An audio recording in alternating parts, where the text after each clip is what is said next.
Heya, this is Sydney, and I am here to talk us through it for Thursday, April 3rd, 2025. It is Jupiter's day.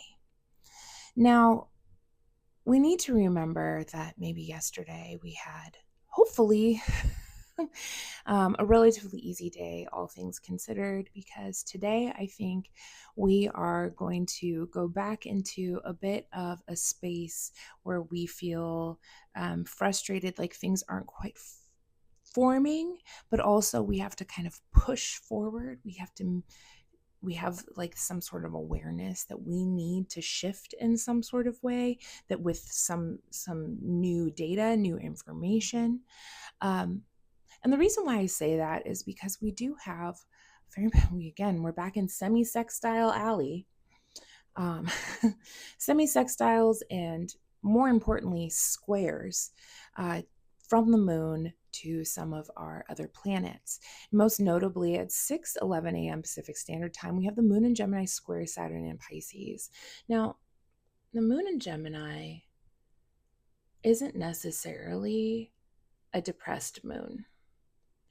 He's just a moon floating out, wandering. The moon in Gemini is often known as being peregrine, being a wanderer, right? Doesn't really belong anywhere. He's just kind of curious about everything and needs to revel in that curiosity, needs information in order to feel good and chill as a Gemini could possibly feel. But whenever a moon in Gemini comes and has a hard aspect with Saturn, which would also be an immutable placement, I think it kind of throws the moon in Gemini off from kind of being floating above things, right? Just kind of floating through, picking pieces of data. And now it has this reality check with Saturn. And Saturn's like, I need you to get really real about this. And the moon is like, I don't want to. And it causes this crisis point, this crisis of, okay, I guess, yeah, I'm aware that I need to move forward in some sort of way, but how do I do that? And when we have mutable squares, there is a reminder here to be malleable, to kind of go with the flow a bit, that keep on your toes. Things will have to change. Things will shift. And so it kind of feels like being on one of those like balsa balls, and it wiggles and you just kind of go with it, while also trying to make the right choice in front of you going forward. And the good news is with the moon in Gemini, you've collected all of that information. And now Saturn is kind of asking you to make some sort of decision to go forward. And if you don't kind of push your way into that way, it can offer a sense of depression, definitely anxiety, right? With all of that kind of moving parts kind of energy. So we're feeling like we gotta go do something. We might not even know what yet, right?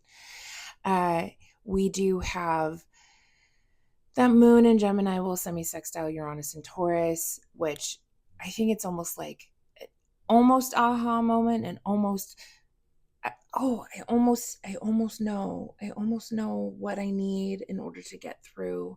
So I think this could feel a little bit like an impatient kind of aspect. And so we kind of wake up with this, right? We're not feeling great. But we are feeling like we have to get some stuff done.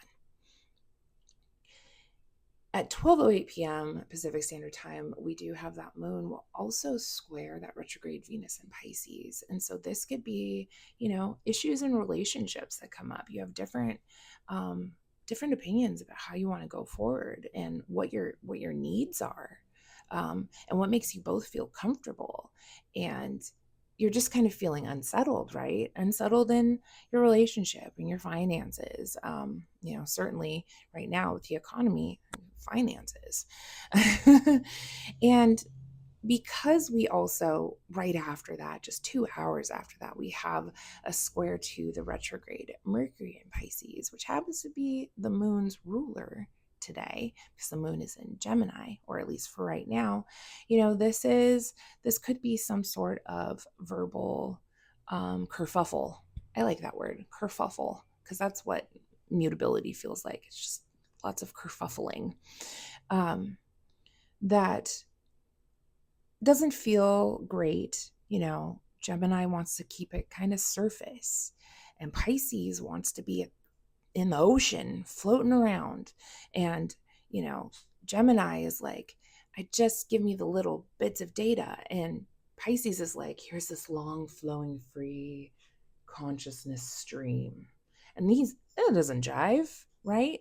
But the thing that both of these planets can do is change, can flow. So going with the flow today, trying to get comfortable in a difference of opinions or values in order to work forward, could help.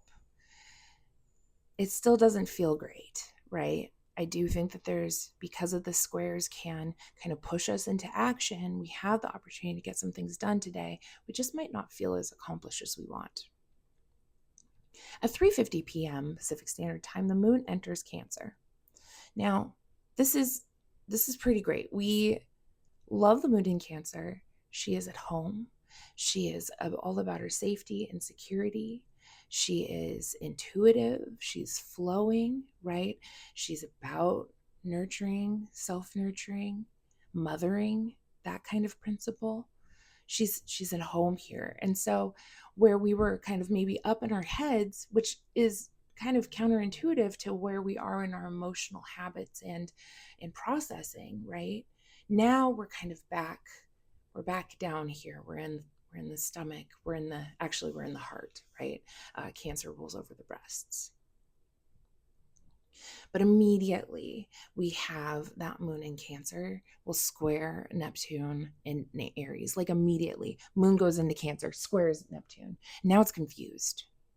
The square to Neptune brings a sense of confusion on the way forward and the kinds of actions that we need to take in order for us to feel secure, right? We have been dealing with this Cancer archetype, really talking about home and homeland and like our needs to protect and feel secure, safe. And the moon in Cancer square Neptune in Aries, usually moon in Cancer would feel safe. And right now it feels confused. It feels confused about its safety, how it goes about getting that. So it's kind of an interesting, thing to know that as soon as the moon would enter Cancer or Capricorn, we're going to get these squares to Neptune causing confusion. 9:59 p.m., moon in Cancer is going to quincunx Pluto in Aquarius. This can be some sort of emotional upheaval, emotional outburst even. These two signs do not see each other. They do not get along. They don't have really any qualities that cause them to say, yes, I can reach across the aisle and be with you, right? And this is our own sense of familiarity and security versus like a more collective freedom. And those two things, not great. So there could be a break, an emotional break, an emotional upheaval. This could be an outburst. This can cause, and what it's trying to do, it's trying to cause us to make some sort of adjustment. And this adjustment is going to always need an adjustment. It's fine tuning. We're trying to fine tune something around how we can still feel secure while also operating inside of a collective. How we can take care of our family and home and still operate with everybody else's freedoms and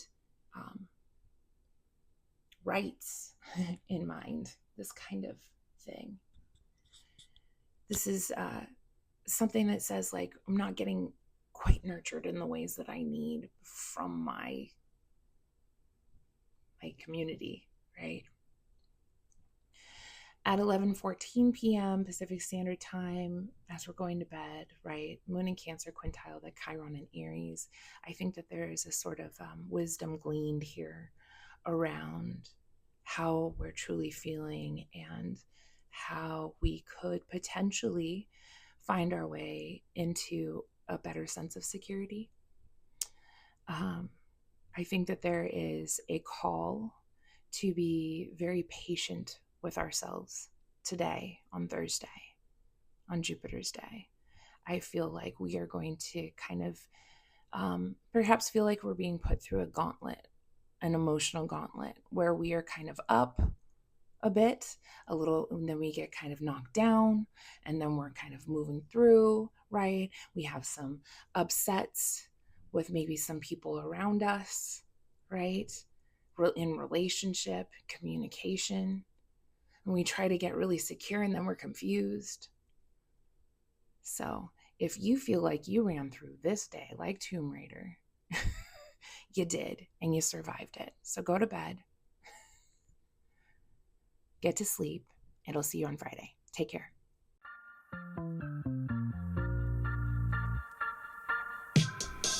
Hey, thank you for listening to today's Astro Weather with me. I'm Sydney. As a reminder, I'm always open to seeing both new and my beloved returning clients. My website is ddastrology.com. That is D as in dog, astrology.com to check me out, and just click the email buttons in order to schedule with me. If you're into a more conversational feel with your podcast and content, I have a podcast called BS Astrology with my fellow Mercurial Mommy Bender, and we put out episodes every Sunday for the week. Just search BS Astrology on YouTube or wherever you enjoy listening to your podcasts, including Spotify, Audible, and more. Have a good day.